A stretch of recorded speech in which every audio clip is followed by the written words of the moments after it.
3. Atonement and responsibility. It is necessary to recognize that Christ's atoning sacrifice was not simply a priestly work, but royal and prophetic as well.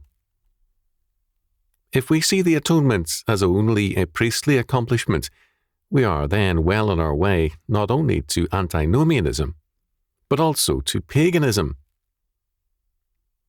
The work of pagan doctrines of atonement was and is simply priestly and no more.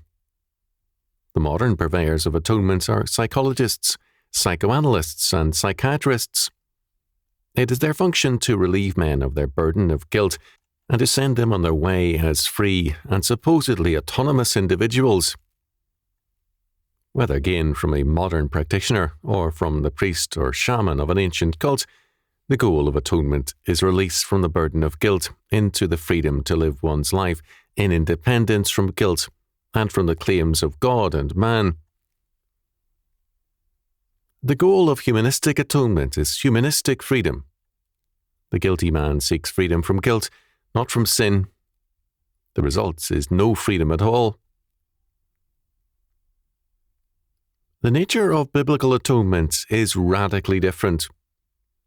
Christ's priestly atoning work at the same time replaces us again under his royal rule and law, and it is a prophetic declaration to us that it is his law which condemned us, which is alone the means of our sanctification, and that we must now live as subjects of his kingdom in obedience to him. St. Paul, in the midst of discussing the Christian's life, duties and calling in Ephesians chapter 4, stops his discussion to point to the foundation of the Christian vocation in Christ's atonement, his royal power, and his prophetic office.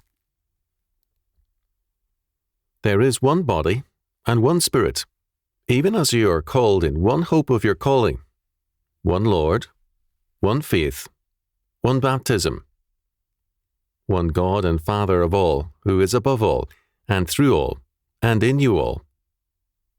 But unto every one of us is given grace according to the measure of the gift of Christ.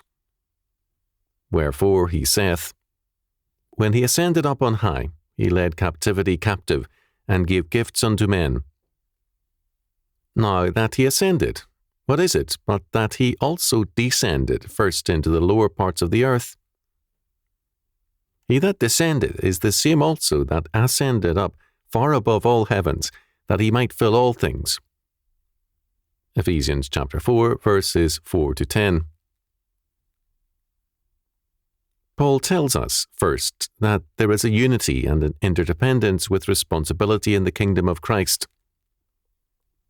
The unity and the diversity in the being of God is manifested also in the kingdom and people of God.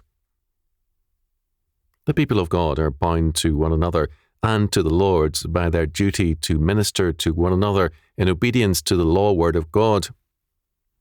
The gifts are from God and to be used to his glory. Second, Paul quotes Psalm 68, verse 18, a verse with a long rabbinical tradition behind it, with which many of Paul's readers were familiar. To Paul, that interpretation was almost second nature. The rabbis applied this verse to Moses, who ascended up to Mount Sinai and brought gifts to men in the form of the Torah or law. But the verse, as written by David, means the triumph of God over the enemies of his people. How are the two senses to be reconciled? Clearly, the rabbis saw God triumphant in the giving of his law. In Psalm 47, we have the same declaration as in Psalm 68, verse 18, of God triumphing over his enemies and his royal ascension. He is declared to be King of all the earth, and he shall subdue the people under us, and the nations under our feet. Psalm 47, verses 7 and 3. God's people reign in him by their faith and obedience. Deuteronomy chapter 28. And the law is the means whereby the earth and its peoples are subdued and made holy unto the Lord. Thus, we have the royal or kingly office of Christ set forth as basic to our calling, justification and sanctification, and the prophetic power as the grounds of his rule. Psalm 68 verse 11 is emphatic at this point. The Lord gave the word. Great was the company of those that published it. Prophetism is a biblical office. There is nothing comparable to it in any other religion, only seers, diviners, necromancers, and the like. The prophetic word is the royal word. Only the royal word can command and ordain. Only the divine royal word. The atonement, a priestly task, is thus inseparable in Scripture from Christ's royal and prophetic offices. Only God the Son can make efficacious atonement. The Christian, thus, is not redeemed to go his own way, but to serve the Lord. The atonement means a restoration to a nature which is godly and responsible to the Lord. All pagan forms of atonement seek freedom from guilt in order to continue living irresponsibly towards God. Their goal is to placate unfriendly powers and to render propitiation from evils or offences committed, and to avoid angering unpredictable and capricious powers.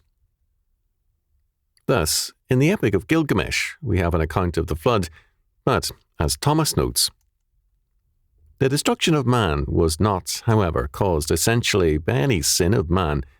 Contrast Genesis chapter 6, verse 5. In the Sumerian, prayer to any god, Thomas tells us, the suppliant admits unwitting sins, but denies conscious guilt and protests universal human ignorance of divine laws. He does not deny that unwitting offences deserve punishment.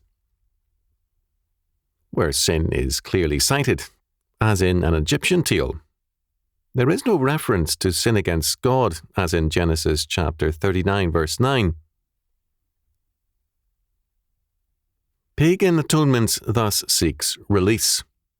Its goal is to bring things to a conclusion, to end nagging guilt and a bondage to the past and to some human or supernatural powers, and to find freedom.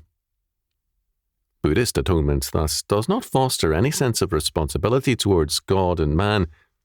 Rather, its goal is release.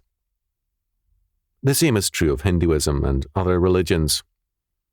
The penalty is paid, and release into a guilt-free life in this world or the next is the goal, of freedom from the guilt and the binding agency. In all such thinking, atonement is a terminal point. It marks the end of a bondage, involvement, and responsibility. Indeed, atonement is sought to gain a release from responsibility into autonomy. Atonement in such a faith is essentially negative. When a man who has broken a neighbour's window or damaged his neighbour's automobile replaces the window pane and repairs the damaged car, his action normally gains him a release from responsibility and constitutes negative action. Nothing has been added to society. Restitution has been made up to a point, but not in the biblical sense of twofold to fivefold. There is no capitalization nor advance in society's life, nor in his theological experience. The atonement marks an end. Biblical atonement, however, marks a starting point. The redeemed are made a new creation. They are called out of unbelief, lawlessness, and disobedience into faith and obedience. They are not freed from responsibility to God and man, but are restored into it and are given grace and power to obey God's law. Having been redeemed by Christ, the great high priest, they hear and obey him as the great prophet of God, and they serve him as God the King. The atonement effected by Jesus Christ is thus into responsibility, and it marks the starting point of a new life, a life of faith and obedience,